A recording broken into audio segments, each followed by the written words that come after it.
Hey, what's up? Good morning, guys. This is Madam 81.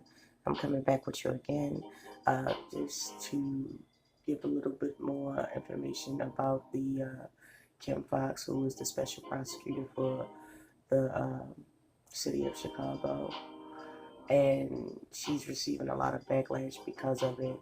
I'm going to play a series of 4 clips, one from WGN news station in Chicago, and ending up with a clip from Roland Martin because they also talked about it as well.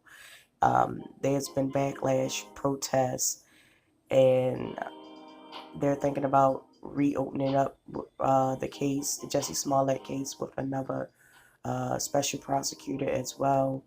Um, Being as though I must say that Kim Fox did recuse herself and she's receiving the brunt of all of this.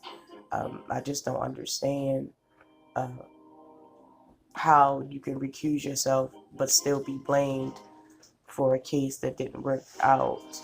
So I'm going to go ahead and continue to follow this story. The story is very interesting.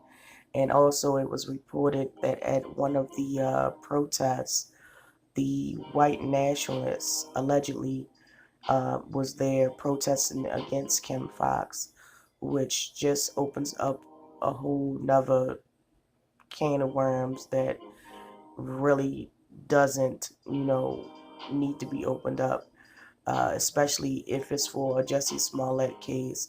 The question would be, why would white nationalists allegedly want to join in on the protest against Kim Fox? But that's a question that has yet to be answered, and a statement that has yet to be confirmed. So I will say allegedly. Um, Please let me know what you think. Sound off in the comments. Please don't forget to like, subscribe, and share. I would love to hear all of y'all um, comments, and I would like to start a dialogue and get your opinion on this case. Do you care? Do you not care? Is it just the same old, same old? Um, so, with that being said, here comes the clips. The case that just will not go away. It's not even really a case anymore, right? It was dropped, but that does not mean there are not still a lot of questions about how the Justice Smollett situation was handled and what's to come. Today, former Illinois Appellate Court Justice Sheila O'Brien petitioned for a special prosecutor. In her petition, she argues Smollett received special treatment. There's a perception justice was not served. In an editorial last week in the Chicago Tribune, she wrote, "The rank and file prosecutors are disgusted, and so am I. We are a world-class city. We deserve a world-class justice system, not one that is the joke of the talk shows." Her petition is the second to be filed. Yesterday, a former state's attorney who worked under Fox also asked presiding criminal court judge Leroy Martin Jr. to appoint someone new to take a fresh look at the case. It's a case that's considered a bit unprecedented. State's attorney Kim Fox dropping all charges against Smollett and only asking that he forfeit his bond in return, not plead guilty. He had been charged with disorderly conduct for allegedly filing a false police report claiming he had been the victim of a hate crime. I've been truthful and consistent on every single level since day one. After the charges were dropped, city lawyers demanded he pay them back for the $130,000 investigation that ensued. Yesterday, Smollett fought back.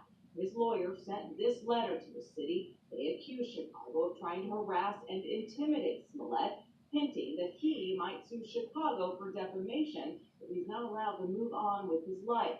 Today, the mayor refused to tell reporters if the city would take further legal action against the TV star. That's important, and I'm not focused on it at all, nor is the city. And we're doing all the other work we got to get done. He deferred questions to the corporation counsel and then tried to dodge more questions. We just asked the same question 3 times. Today, Mayor-elect Lori Lightfoot was a bit more definitive. I understand that this is a topic of great fascination for some, but we've got 10,000 things that we need to do with the city Jussie Smollett doesn't rank on that list for me. Mayor Emanuel had been critical of Kim Foxx when that case was dropped. Today, though, he said he is totally against the idea of her stepping down, but he does want her to answer questions that people still have about this case. People certainly do still have questions. Absolutely. Today, after a week of protests and counter-protests, criticism and votes of no confidence, Kim Foxx was here at Operation Push, surrounded by supporters and talking with the media, but that conversation eventually led to issues of race and intimidation. Brothers and sisters, Kim Foxx.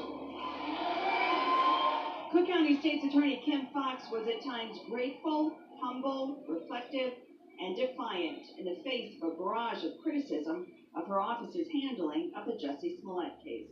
Since this case that has garnered a lot of attention has started, there have been 2,900 cases that have gone through the Cook County State's Attorney's Office, not the least of which have been 7 homicides, 5 criminal sexual assaults, 58 aggravated batteries to a police officer. This is the same Kim Foxx. Earlier this week, Chicago's Fraternal Order of Police held a protest outside Fox's office, saying it has no confidence in her ability to do her job. Not just involving the Smollett case, but others. We're upset that the prosecution in this county is not being forceful enough. We can't have cases dropped. Like the one last month, when off-duty Chicago police officer John Rivera was shot and killed. The accused triggerman, Menelik Jackson, had been charged with breaking into an ex-girlfriend's home and putting a gun to her head. He pled to a lesser charge and was put on probation out on the street before he allegedly shot Officer Rivera. It has been quite a week. Now it's alleged here today that white nationalists were at the protest supporting police, turning this into a racial issue. I'm sorry, I just need a moment. The notion that in a conversation about criminal justice, in a conversation that affects all of us, all communities, that the injection of white nationalists in this conversation, for me, I will tell you personally, I was afraid. Now, I talked with FOP President Kevin Graham, who said that those statements are inflammatory and this is not about race. He said that he did not know if any white nationalists were at that protest, but he knows that he did not invite them. I'm live at Operation Push headquarters. Marcella Raymond, WGN News. I think we have video of that. I ran for this office in 2015 because I believed that we needed to have a new vision for how we looked at our criminal justice system and the drivers of violence in our community. I promised then that I would run this office differently than anyone who had run it before. I promised then that I would look at how we used our system related to low-level offenders and focus our attention on the violence that plagues so many communities. I've said repeatedly that we have to fix the history in this city or in this county related to wrongful convictions. I have spent the last 2.5 years dedicated to a conviction integrity unit that has vacated over 83 convictions. I have worked to make sure that men and women who were wrongfully accused were able to get their lives back, including 58 men and women who had convictions from a corrupt police officer. The last 2.5 weeks and the attacks on the credibility of me and my office, what I've said continuously when I recused myself from this case was that I was not involved. But I will also say that our office over the course of the last 2.5 years has used diversion or deferred prosecution with great frequency. When people say to me that this appears that you are doing something for someone who is of privilege, I say to you, look at the 5,900 other people who have not had that same privilege. I cannot run an office that is driven by anger and public sentiment. I must run an office that looks at the facts, the evidence, and the law on every case. And so I will say to you, I am honored and privileged to serve in this role. I am undaunted by the events of the last 2 weeks. I am committed to serving my term, and should the people have me, continuing forward. I believe that this has sparked a reason for us to have a conversation about where we really stand on criminal justice reform. What we really believe when we talk about the rhetoric of a broken system and fixing it. It means that you have to have fidelity to that. And the efforts that I've had on criminal justice reform that were once celebrated by many in this county that are now being attacked because of one case and one celebrity, I think we have to ask ourselves, what is this really about? I've been asking myself for the last 2 weeks, what is this really about? And as someone who has lived in this city, who came up from the projects of this city to serve as the first African American woman in this role, it is disheartening to me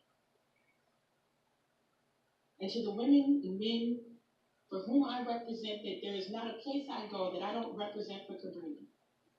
That when we get in these positions, that somehow goalposts change.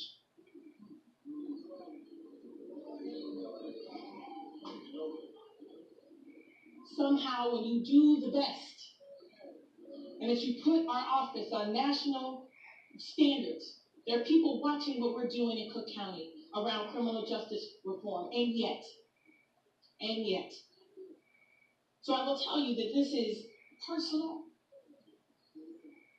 It's personal.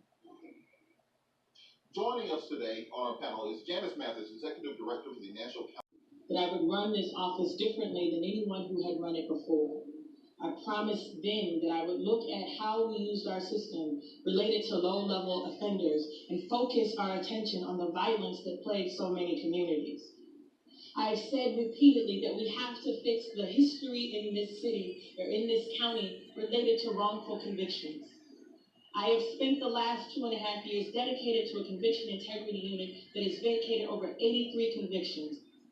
I have worked to make sure that men and women who were wrongfully accused were able to get their lives back, including 58 men and women who had convictions from a corrupt police officer. The last 2.5 weeks and the attacks on the credibility of me and my office, what I've said continuously when I recused myself from this case was that I was not involved. But I will also say that our office over the course of the last 2.5 years has used diversion or deferred prosecution with great frequency. When people say to me that this appears that you are doing something for someone who is of privilege, I say to you, look at the 5,900 other people who have not had that same privilege. I cannot run an office that is driven by anger and public sentiment. I must run an office that looks at the facts, the evidence, and the law on every case. And so I will say to you, I am honored and privileged to serve in this role. I am undaunted by the events of the last 2 weeks. I am committed to serving my term, and should the people have me, continuing forward. I believe that this has sparked a reason for us to have a conversation about where we really stand on criminal justice reform. What we really believe when we talk about the rhetoric of a broken system and fixing it. It means that you have to have fidelity to that. And the efforts that I've had on criminal justice reform that were once celebrated by many in this county that are now being attacked because of one case and one celebrity, I think we have to ask ourselves, what is this really about? I've been asking myself for the last 2 weeks, what is this really about? And as someone who has lived in this city, who came up from the projects of this city to serve as the first African American woman in this role, it is disheartening to me and to the women and men for whom I represent that there is not a place I go that I don't represent for Cabrini. That when we get in these positions, that somehow goalposts change.